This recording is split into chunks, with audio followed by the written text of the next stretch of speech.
Review of Chapter 6, which is on proteins. Proteins are complex molecules made of amino acids.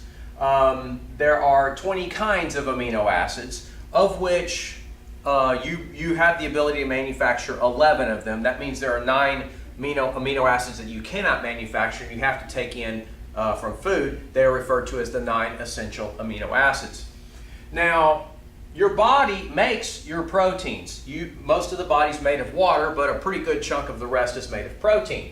So your genes actually code for the joining of the amino acids in the base ingredient of these proteins.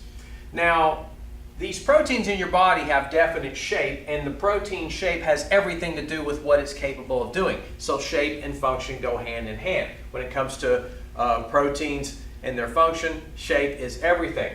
The phrase denaturation refers to subjecting a protein to abnormal conditions that unravel and disrupt its shape.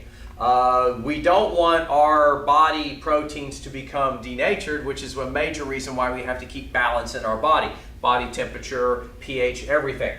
But our stomach, as you recall, produces hydrochloric acid for the express purpose of denaturing the proteins that we eat, which helps unravel them and aids in their digestion. So sometimes denaturation is a good thing. Cooking also denatures proteins, by the way.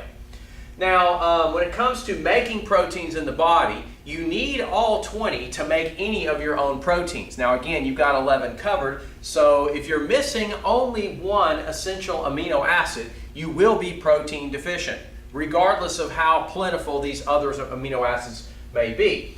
So there's 2 categories of dietary proteins based on whether they have these 9 essential amino acids or not. Complete proteins are those that have all the amino acid types, including the 9 essential ones. They're going to be found in foods of animal origin: meat, poultry, fish, shellfish, dairy products, eggs. They'll have it.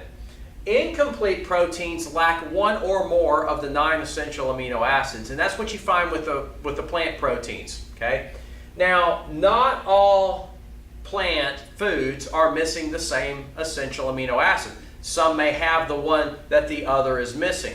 So the phrase mutual supplementation refers to eating the right combination of plant foods to fill in the gaps, the deficiencies left by individual plant foods. So a person can be on a strict vegetarian diet and still get all of their essential amino acids if they eat a variety of protein-based plant sources. Now, the purposes of protein. The primary purpose is body structure and function. I provided a rather lengthy list of examples of proteins in the body, such as collagen, keratin, hemoglobin, enzymes. All these things are made of protein. Okay? Antibodies and clotting factors, and you name it. Now, its secondary purpose is for energy. We do metabolize proteins for energy, and when we do, they yield 4 kilocalories per gram.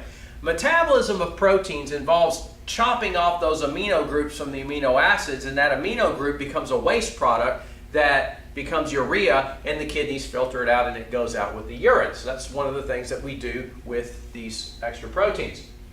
We've already covered digestive system, so again, this is sort of a review of what we do with proteins. The hydrochloric acid unravels them. The proteases, peptidases, pepsin, they break them down. We absorb the individual amino acids. The recommendations for protein are, the RDA is 0.8 grams of protein per kilogram of body weight, but that makes assumptions that we are not highly physically active and that we're eating a regular diet that includes both plant and animal sources. So if you're physically active, if you exercise a lot, you're going to need more, and if you're on a strict vegetarian diet, you're going to need more. There's a table that discusses that, and I'm not expecting you to memorize these other numbers. I do want you to know this one, but understand that there are situations that require it to be higher than this.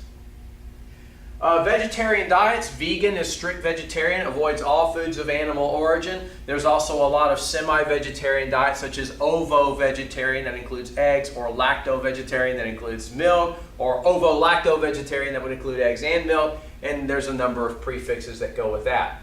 By the way, back to recommendations. Too much protein can be a bad thing, especially if a person already has a predisposition for a kidney disorder. because of that extra work in cleaving off those amino groups and producing waste products. So if a person has a predisposition for kidney disease, then they're advised to avoid excess protein. Other than that, a person with healthy kidneys ought to be able to handle it. The end of the chapter covers protein, energy, malnutrition. Your book mentions two by name, marasmus and kwashiorkor. Marasmus is an overall slow starvation, whereas kwashiorkor is more specifically tied into a protein deficiency.